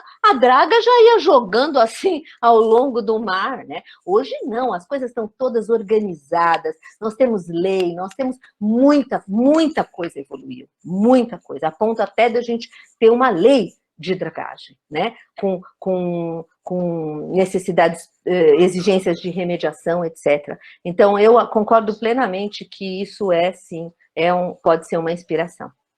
Né? Outra pergunta do Frederico Salme. Após mais de 100 anos de desenvolvimento tecnológico, a princípio, a solução não está na tecnologia. A tecnossalvação é uma ilusão do capitalista neoliberal. Então, se a solução não é tecnológica, será que é hora de uma virada cosmopolítica, ou seja, superar o antropocentrismo? Concordo. Sem esse componente não vai rolar. Também acho que a tecnologia pode dar uma força, mas ela não vai resolver. Não vai mesmo. Eu acho que vai ser essa mudança mesmo. Essa mudança radical, né? Da gente começar a viver de forma diferente. Outra pergunta do Daniel é como estão os microplásticos nas águas? Olha, eu sou uma pessoa um pouco incomodada com os microplásticos. Eu sei que todo mundo vai me perguntar isso, mas primeiro, é óbvio que a gente vai ter microplástico e sempre teve, tá? E não é só microplástico, tá? Quando as pessoas falam microplástico, nós estamos falando aqui de tudo, de fibras. Vocês imaginam o que tem de fibra na sua maquininha de lavar? Hello? Vocês sabem, né? Não tem umas que tem uns filtros? Agora não tem mais, né? Mas no meu tempo tinha uns filtros, uns pelos que saíam. Então, gente, aquilo tudo, vai tudo para o meio ambiente, né? Então, nós estamos falando do nosso mundo, é esse mundo do nosso dia a dia que vai todo para o meio ambiente. Então, nós temos plástico, microplástico, nanoplástico, e não é agora que a gente tem. Gente, desde que inventaram plástico, nós temos nanoplástico, microplástico. Entenderam? Esse problema é antigo. Só que agora a gente está detectando isso, né? Eu ainda estou preocupada com a sacolinha na cara dos... mais preocupada com a sacolinha que está sufocando os animais, né? Antes de me preocupar. Ah, professor, mas os nanoplásticos e os microplásticos, eles carregam substâncias químicas. Eu sei, essas mesmas que eu estou tentando resolver e não resolvo nunca. Então, eu prefiro não responder nada sobre os microplásticos, eu vou deixar essa moda passar e aí a gente vai ver o que é que vai sobrar de tudo isso, tá? Mas a solução não está em mudar o foco do problema, entenderam? Então, eu elenco microplástico, coitado, eu tenho amigos que trabalham com microplástico, não tenho nada contra a pessoa trabalhar com isso. Mas o que eu quero dizer é que a gente fica mudando o foco, sabe? Agora é isso, agora é aquilo, e vai deixando tudo para trás. E nada fica resolvido, né? E é isso. Uma pergunta do Gaudêncio. Tem sido noticiada a presença de alguma vida em parte do Rio Pinheiros. Qual a perspectiva de futuro do Rio Pinheiros ao longo do tempo? Olha, vida sempre teve lá, porque o que tem de bactéria anaeróbia é incrível. E é só parar, é só deixar o rio fluir, que a gente vai ter oxigênio e a gente vai ter vida. Agora, o que precisa fazer? O que eu falei no começo da aula. O Rio Pinheiros, em São Paulo, está enquadrado na classe 4. Se você conseguir convencer o Comitê de Bacias de enquadrá-lo agora na classe 3 ou na classe 2, a gente vai tomar todas as ações para que isso ocorra. Possível? Possível é. Agora, e o esgoto que é jogado lá, de toda essa ocupação ilegal, que as minhas filhas não entendem, falam, mas mãe, por que você não vai lá e põe os canos na ocupação ilegal? Eu falo, filha, não pode, porque se é uma ocupação ilegal, como é que eu posso dar para ele o tratamento de esgoto, não é? Então, tem umas coisas que a gente vai ter que ir. Agora, é a pobreza, as pessoas não têm para onde ir. Gente, só para comentar, não resisto isso. Vocês conhecem a Mata Santa Genebra? Aliás, eu moro em frente a ela. Não sei se não passou nenhum macaco aqui, que aqui passa toda hora macaquinhos tregos. O que tem aqui dentro? Eu fui outro dia visitar, tem uma nascente de um rio, que até chama Quilombo, mas não é o mesmo rio. Tem esgoto a céu aberto, caindo na nascente do rio aqui na mata, né? E o que é? Eles me explicaram. Era uma comunidade que foi indenizada, foi embora, deram casa, as pessoas saíram, mas outras pessoas já colonizaram lá e eles não conseguem isso. A gente não consegue resolver esse problema. É esgoto caindo direto. Então, esse problema é social, gente. Sabe, eu não acho que essas pessoas moram aqui porque elas querem, né? Não sei, eu não sou da área social, mas eu imagino que isso que eu falo, não dá para a gente ficar só de um lado do negócio, né? Querer que as coisas aconteçam. A gente precisa olhar para tudo isso. Por isso que eu concordo com quem falou. A coisa não está na tecnologia, a coisa está no ser humano, né? É por aí as modificações, mas aí fica com a galera das ciências sociais, que não é a minha praia, né? Uma pergunta da Pamela Villanova. Ela diz, por aqui tem um sonho que é de cuidar de um afluente do córrego do Pissarrão, que fica aqui perto de casa e é fedido. Sei que é bem perto do nascente, então sinto, na minha ignorância, que é possível. Tem alguma dica de por onde começar? Onde estão os aliados aqui em Campinas? Olha, eu acho que, eu não sei, precisaria ver quais são as fontes de poluição desse lugar, né? E mapear com muito cuidado, tá? Eu não conheço esse lugar, mas, claro, conversar com a Sanasa, mas muitas vezes os entraves estão na ocupação ilegal dos lugares, inclusive, eu não sei quem é de Barão Geraldo, eu não conheço esse lugar, mas em Barão eu conheço, sabe o nosso Riozinho das Pedras aqui? Que tem lugares que é péssimo, e muitos desses lugares estão impactados, inclusive com micro-organismos, porque tem muita fazendinha, tem muito pequenos produtores que deixam os animais soltos e cai tudo, não tem proteção de mata. Então, você vê que ali no micro, as coisas são, às vezes, até simples, mas o que? Eu vou chegar para ele e não vou... O que a gente vai fazer? Como é que a gente vai organizar? Então, precisa, sei lá, no bairro, a gente tem que... Todo mundo, é o que a Marina acabou de comentar aqui, a gente precisa ser informado das coisas, a gente precisa de capacitação, a gente precisa parar de mandar as crianças ficar decorando coisa que não serve para nada, catar a mãozinha e levar para mostrar como é que as coisas são. É isso que a gente precisa fazer. As crianças de hoje só sabem olhar na internet, mas quem é que vai lá no terreno dar uma capinadinha? Quem é que vai plantar uma plantinha? Quem é que vai entender disso? Tem que ser na escola, na educação, dos pais, tem que ser no começo. Eu não consigo achar outra maneira. Não é possível, porque é o que a gente estava falando, a gente vai, arruma, faz todas as ações legais e tudo começa tudo de novo, né? Então eu sonho realmente, como você sonha, que todos esses riozinhos que teriam qualidade, ainda mais que estão dentro da área urbana. Como é que em Barão a gente tem um rio que fede? Né? Como é que em Campinas, uma cidade com toda a cultura e conhecimento que a gente tem, com tantas universidades, a gente tem um rio que está fedido, né? Fedido, hein? Né? Nós não estamos nem analisando, né? Então, tem alguma coisa que precisa ser feita, né? Eu tenho certeza que a Emília tem algumas ideias, depois ela pode dizer. Posso intervir, Gabi? Você deixa? Tem uma última pergunta no fórum, posso só fazer essa e aí a gente já abre para as pessoas falarem, pode ser? E aí, então, eu peço que as outras perguntas coloquem direto no chat, que daí eu já encerro esse fórum aqui. Então, a última pergunta é da Amanda Barros, e ela está falando assim: principalmente com as inúmeras mortes ocasionadas pela Covid, é necessário ter grande atenção ao necrochorume. O que seria importante para evitar essa contaminação? Aí eu deixo para a Emília. Essa é a área da professora Emília. Estamos todos interligados. Não é? Eu tenho até um comentário, vou fazer esse comentário aqui, é sobre essa questão de se o rio se recupera sozinho, né? O rio até poderia se recuperar sozinho, mas o rio se recupera, viu? A capacidade de resiliência da natureza é muito legal. A gente tem que dar uma forcinha. Agora, não é só a questão química que importa, a questão física importa. A gente tem mania, aliás, hoje eu vi até um podcast lá em Louisiana falando sobre esse assunto. Por que engenheiro quer fazer rio reto? Alguém pode me explicar isso? Que mania! Por que eles se incomodam tanto com as coisas tortas? Vocês viram alguma árvore reta?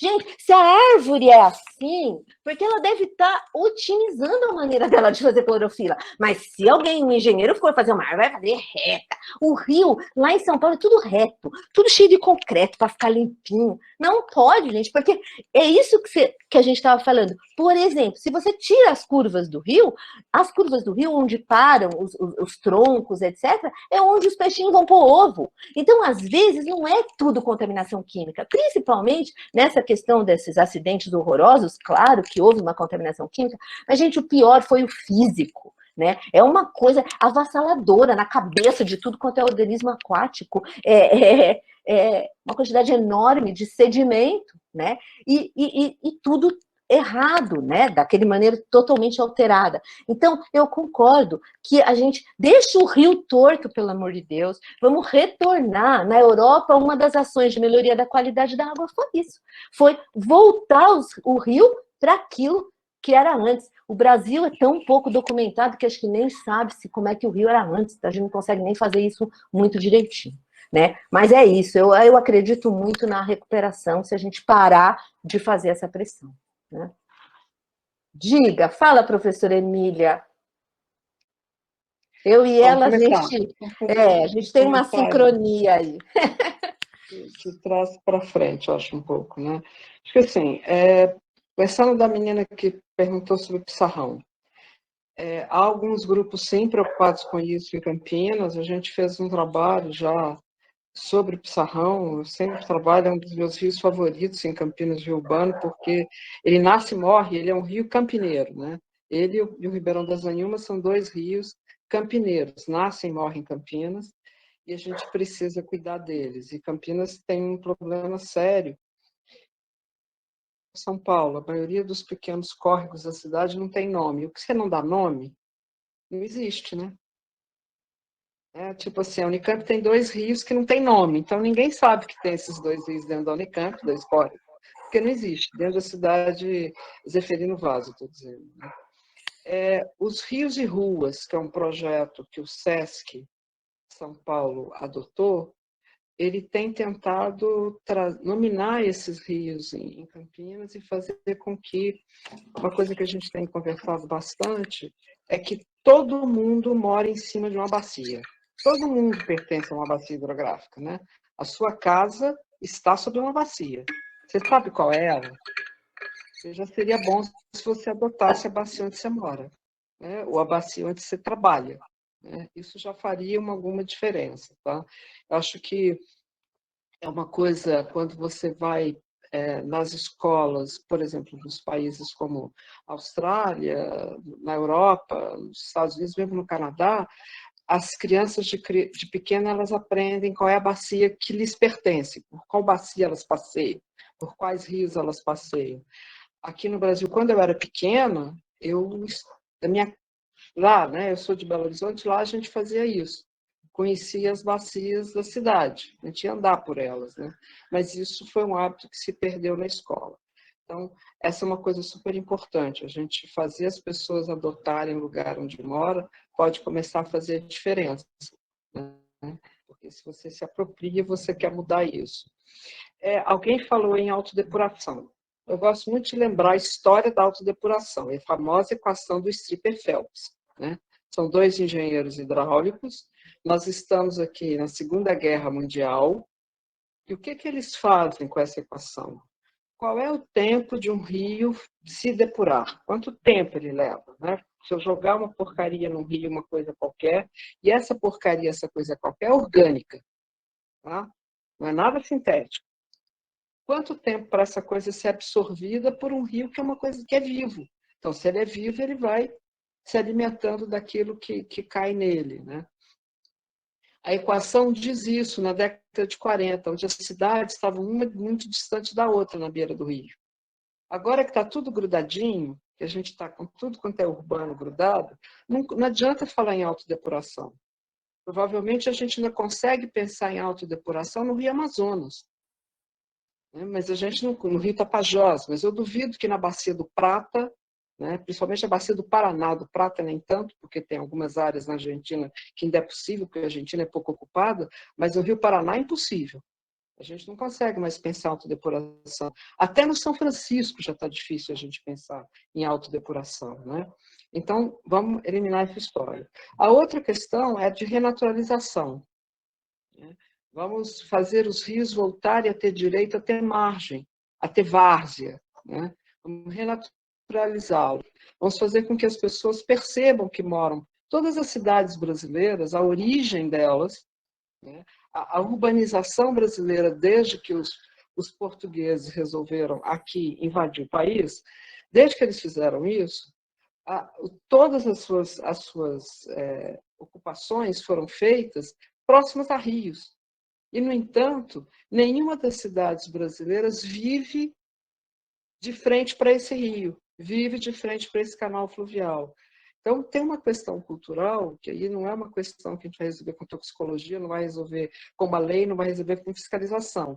É uma coisa de nós, enquanto pessoas que habitamos os lugares, nos apropriarmos dessa lógica, né? Veja, a gente começou a pensar em 2013, 14, a renaturalizar os córregos da Unicamp, quando teve aquela grande enchente da Unicamp, que a gente já previa isso na década de 90, quando o pessoal resolveu que aquele monte de gramado devia virar estacionamento, no fundo do prédio do IMEC, do IFISH, do IEL, a gente falou, olha, né, isso aqui não é lugar de ocupar, porque isso é uma várzea do córrego que ele está subterrâneo, mas ele existe aqui, né? Quando a gente começou a discutir a realização, o IMEC foi lá e colocou o prédio dele, da matemática computacional, atravessado em cima do córrego. Ele está atravessado em cima do córrego. E aí você fala, mas como assim? Quem é que permite que se construa uma coisa dessa? Né? Quem é que se permite que faça um teatro do Instituto de Artes em cima de uma várzea? Porque, e aí eu estou falando, a gente está falando da própria universidade, onde estamos todos nós estudando isso, todos nós vendendo isso para prefeituras, dizendo, olha, não pode deixar fazer nas cidades, né? Mas dentro da universidade a gente tem todos esses problemas. Eu acho que eu só estou tentando trazer isso para vocês entenderem que não é uma coisa lá fora, é uma coisa também quando a gente pensa na gestão do território aqui dentro, né? Temos uma questão muito complicada para resolver de como é que a gente se apropria disso. Não é uma questão de engenharia, eu não acho que é uma questão química nem biológica. É uma questão de som que está aí, uma questão de como é que a gente entende o pertencimento, como é que a gente se reconhece como morando numa bacia hidrográfica e qual é esse córrego que eu estou morando nele, como é que eu vou me apropriar disso, o que isso significa, né? E aí tem uma pergunta que eu queria te colocar, Gisela. 2006, a gente conseguiu, depois de muita luta, dizer que água mineral não é minério, é alimento. Né? Mudou alguma coisa? Vou te deixar essa pergunta, né? Porque todo mundo adora tomar água em garrafinha, achando que ela é melhor que a água da Sanasa. Né? Então, acho que é interessante as pessoas pensarem um pouco nisso. E a última coisa que eu estava me esquecendo de falar do Neco Chorume. Né? Gente, desde que existe, vocês já viram que todo cemitério é inascente? Porque todo cemitério é em cima de morro. Né? A tradição católica brasileira de colocar cemitério em cima de morro. Então, todo cemitério é em nascente. Todo cemitério é. E a primeira vez que a gente conseguiu falar de necochorume no Brasil tem 10 anos, porque era proibido você comentar que você tem que tratar um cemitério como a gente trata um aterro sanitário. Não basta abrir cova. Ele tem que ser, antes de mais nada, ter feito toda uma manta de impermeabilização. Um cemitério tem que ser um aterro sanitário. Não é o Covid que criou isso. Todos os cemitérios deveriam. Né? Então, a gente tem muita contaminação, isso que a Gisela falou, que as nascentes, a água já aflora contaminada, e grande parte disso tem a ver com o cemitério. E as pessoas que foram enterradas sempre foram. Tem pessoas que já morreram de câncer, que morreram de N doenças diferenciadas, e quando isso é decomposto, isso vai para a água subterrânea, que vai aflorar numa nascente. É isso. Um comentário. Já deu hora, inclusive. Mas eu queria que você falasse um pouco da água mineral enquanto alimento, acho que precisa. Então, a água subterrânea, né, que é uma parte dessa água subterrânea é água mineral, a água mineral em si é um produto que as empresas vendem como não é considerado água, né? Então, porque a água da Sanasa também é um alimento. A água mineral, água é alimento. Então, é isso que me deixa um pouco confusa, né? A água da Sanasa, ou água da Sanasa, qualquer água fornecida, né? Ou uma água que vem de um poço, independentemente dela ser mineral ou não mineral, ela é alimento. E a água mineral... É só no sentido de que até 2006, quem administrava a água mineral era só o DPNN. O DPRN. Eu acho que, eu não sei, mas eu acho que continua a mesma coisa, quem administra são eles, mas ela precisa atender a qualidade de uma água da Anvisa. A água para beber, para nós, era nisso que eu queria chegar. Legalmente, uma água que a gente bebe tem que atender a portaria vigente, independente se ela é mineral ou não é mineral, né? Então é isso. E realmente, as pessoas vivem de falar mal do outro, né? O pessoal quer destruir a água fornecida para vender mais água mineral e vice-versa. Então, eu acho que a gente tem que ficar bem esperto. E tem muita água mineral de péssima qualidade, tem água mineral que é até mineral, porque ela tem aqueles componentes que servem para o benefício à saúde, né? Não caindo naquela conversa de água com lítio antidepressiva, né? Meus alunos fizeram uma conta, a pessoa tinha que beber 50 mil litros por dia para chegar no nível de lítio que fizesse algum efeito terapêutico. É uma coisa de louco. Mas as pessoas compram. Né? Mas eu acho que vocês têm que ficar muito atentos para o nível de contaminação. E minha dica fica aí, olha o nitrato, porque tem cada água com nitrato, sabe, perto de 10 já. Então, peraí, né? Uma água mineral com nitrato a 10, não dá, né? Mas isso não é levado em conta... É um bom fertilizante, vai. Não, pois é. Mas, ó, é o seguinte, ninguém tá nem aí, entendeu? É que junto com o nitrato vem tudo, né, Emília? Vem tudo. Uhum. Se tem nitrato, vem da agricultura, tem agrotóxico. Então, assim, ela é muito menos analisada. Né? Essa de garrafa menos... Eu sonho de fazer esse projeto. Eu tenho um sonho de monitorar a água mineral. Sabe daqueles projetos bem legal, com IDEC, sei lá eu quem?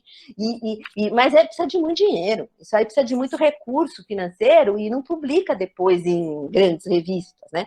Então, é difícil, mas é um projeto bem legal que a gente tinha que fazer. Sabe? Para a gente desmistificar um pouco isso, né? E as pessoas ficam aí gastando uma fortuna, às vezes, né, do seu orçamento à toa, né? Mas isso vale para tudo. É melhor abrir a torneira, encher a garrafinha e... Exatamente. Muito bem. Então, chegamos às 6 horas. Chegamos, eu queria agradecer a professora Gisela, a gente teve uma discussão super interessante aqui no chat em paralelo sobre a questão de educação primária, educação nas escolas, levantada por essa sua fala, Gisela. Que bom. Acho que foi muito legal a aula. Agradeço novamente a presença de todos.